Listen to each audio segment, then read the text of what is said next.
Welcome to Channel Make, your insight to the Australian visa system.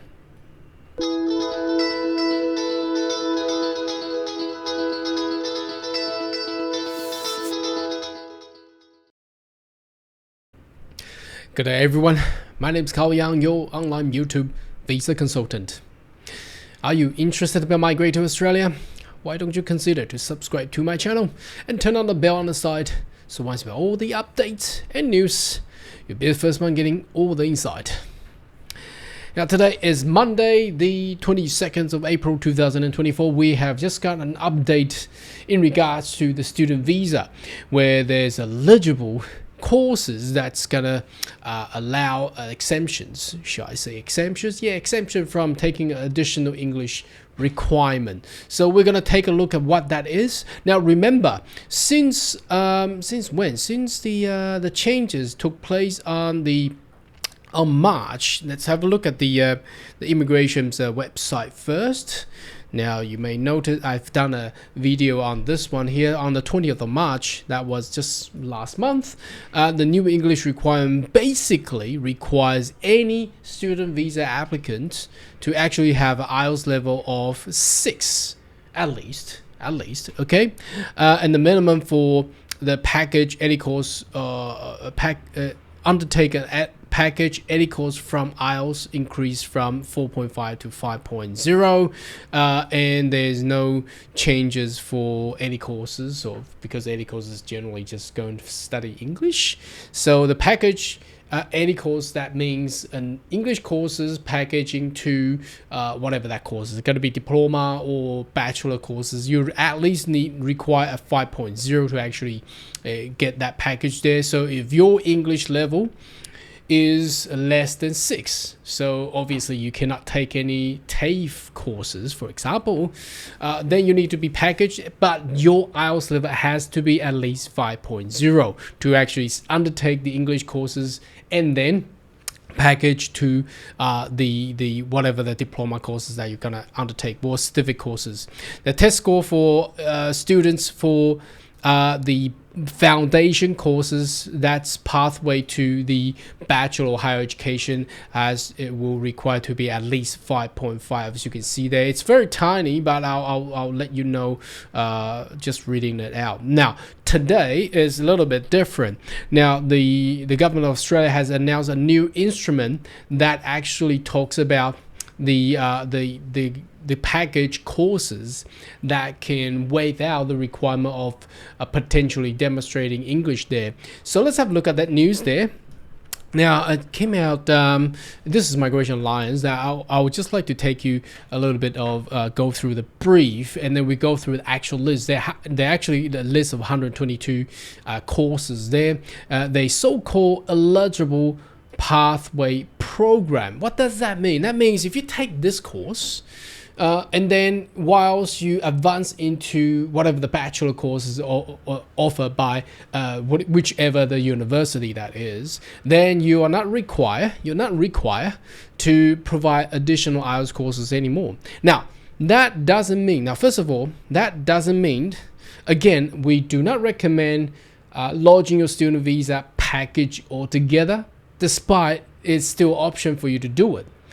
But then separate it out is making your visa application has much better success rate.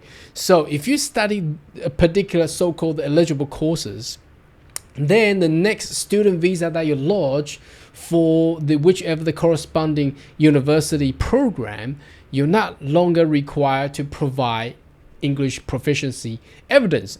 In other words, IELTS tests.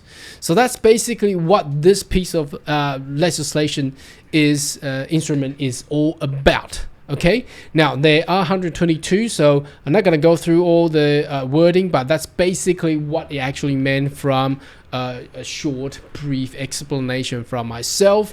And then let's jump into the actual piece of legislative instrument. So it's just done last week. Okay, a couple of days ago, 3 days ago, Friday, I don't know when, probably it's a close of business. And then if we scroll down, then we can actually see a list of courses there. So let me go through this, and then by the end of this video, I'll talk about numbers of different universities. It's actually not listed here. Okay, so first of all, you can see that there are diploma courses on the column 2 here. That's basically courses that will have that eligible pathway to the bachelor courses, and you can see those courses are generally offered by the university only. Okay, only higher education is here. So if you study Charles Darwin University's Diploma Business Study, then you can advance to the business study or bachelor for Charles Darwin. And that's basically what they're trying to say. Now, what about Curtin? If you go to the CBT, WA, so College of Business and Technology, and study Diploma Arts and Creative Industry, then you can advance to the Curtin's University's relevant courses that's selected. That's basically what it's trying to say. So there's Deakin there, there's numbers of diploma can actually access to Deakin's program through what? Through Melbourne Institute of Business and Technology. So there are particular private colleges that has that, well, what can I say, this incentive provided to you. So if you choose other diploma rather than Melbourne Institute of Business Technology, I'm sorry, if you want to advance to Deakin University, then you will still require to do IELTS test. That's basically what it meant. Okay, so Edith Cowan College with a diploma in communication and creative industry can advance to Edith Cowan University, and so on and so forth. And we can see Flinders, they are same eligible pathway there for Flinders, eligible pathway for Griffith as well. So they are utilizing QIBT, Queensland Institute of Business Technology. Now for Flinders, that they are using Education and Enterprise Australia. So you can see the different colleges name, and these colleges has been shelved by all these major university. La Trobe is using Navitas, okay, and then Queensland University of Technology is using QUT College, so that's their own college.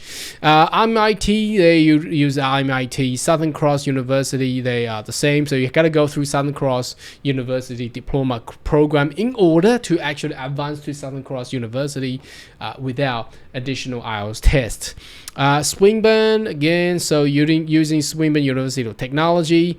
University of Adelaide is using Education Enterprise Australia. So that's the same as what we have seen up here for where do we go? Didn't we see that name before? Yeah, Flinders is using the same colleges in order to advance to their programs.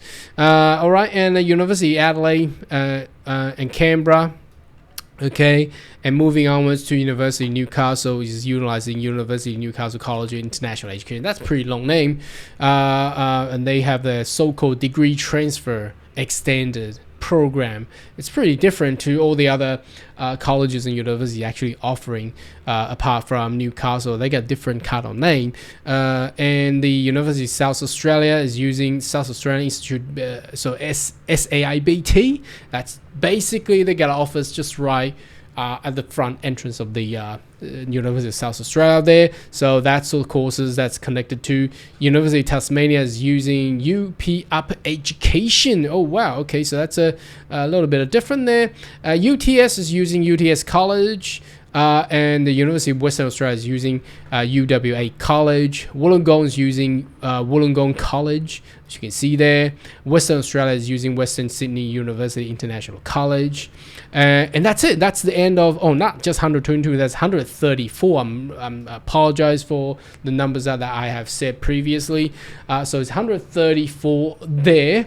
Now, again, there are some university is not there, as you may notice. What about University of Melbourne? What about University of Australian National University? What about University of Queensland? What about University of Sydney? Now, if they are not there, then that means there is no partner college to actually go through that route.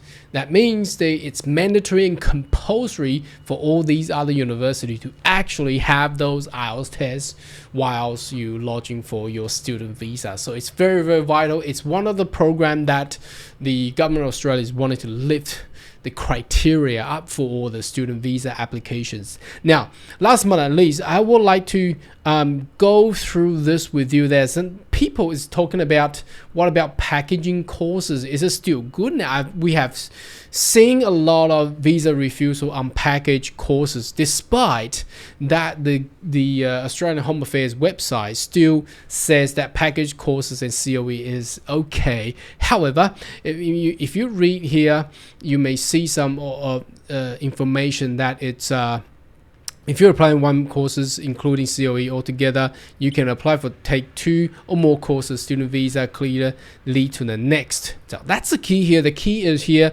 where the one course clearly leads to the next.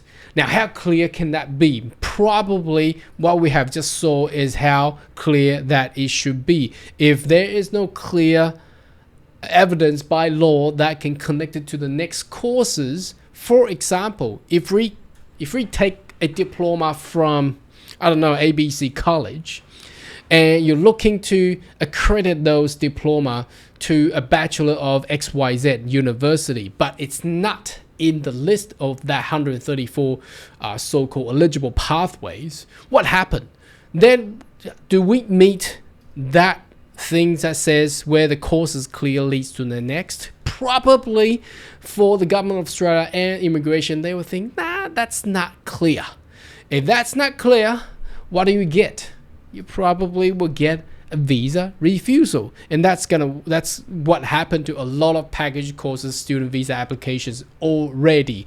Now again, there is some priority. There are people asking whether an unsure applicant can still lodge a student visa. Yes, you can, but you need to have the reasoning why you're lodging an unsure application. Probably will not be prioritized as much anymore. As we can see on the current student visa webpage, it does have this right down here. It says processing time. In the second paragraph, it says we are currently processing all student visa application by order of priority under the ministerial direction number 107. Now, what is that? Now, let's just jump into that there. Now, this is the direction number 107, signed, scribbled by Claire O'Neill. As you can see, direction number 107. So what does that actually say?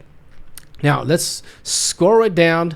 It basically starts from the direction. It says all the visa application will be processed by all the prioritizations as of below. So the first thing it says, follow the following ABC. So the A will be the most prioritized application. So that's covering school students, that's school age, okay, and covering all the exchange program, okay, intended higher education courses with the EL number 1. That means education level 1. That means University of Queensland, University of Sydney, all those level 1 universities, or undertake a post-research courses. That will be the most prioritized student visa application. Now the second people, and also the student guardian, okay. Now the second category will be prioritized will be the offshore. Again, you see that's all offshore. They are not talking about onshore.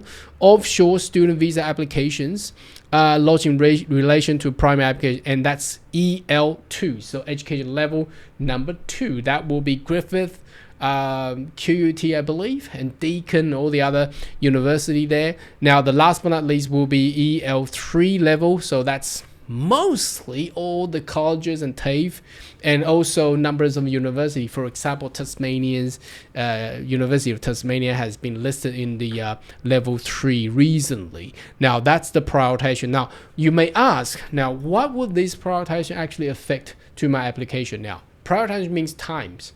So the first prioritized application will be probably take about 2 weeks to get granted, or even less, and the next one within a month, and the other one probably will go for about 3 months to some I've seen took about a year.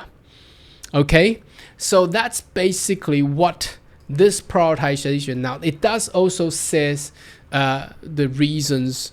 Well, let's just read this part here. It says about if there's an application taking relation intent to undertake 2 or more courses, should be given a priority would apply under subsection 8.1 if the primary application intended to undertake the only principal course of study. So again, they specifically talked about how the package courses should actually be ranked as well.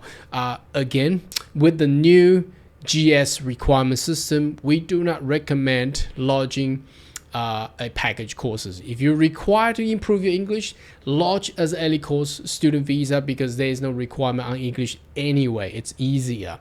Okay, and secondly, if you're studying a diploma to another bachelor degree, again, separate them out, put them all together. It's fine, but again, you still need to meet the first diploma part to actually meet all together.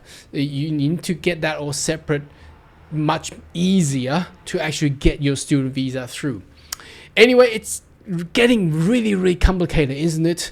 I thought the government is looking to simplify. Didn't they say they're going to simplify the visa applications?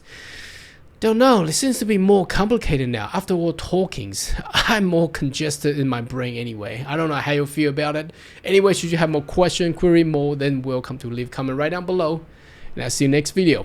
Goodbye.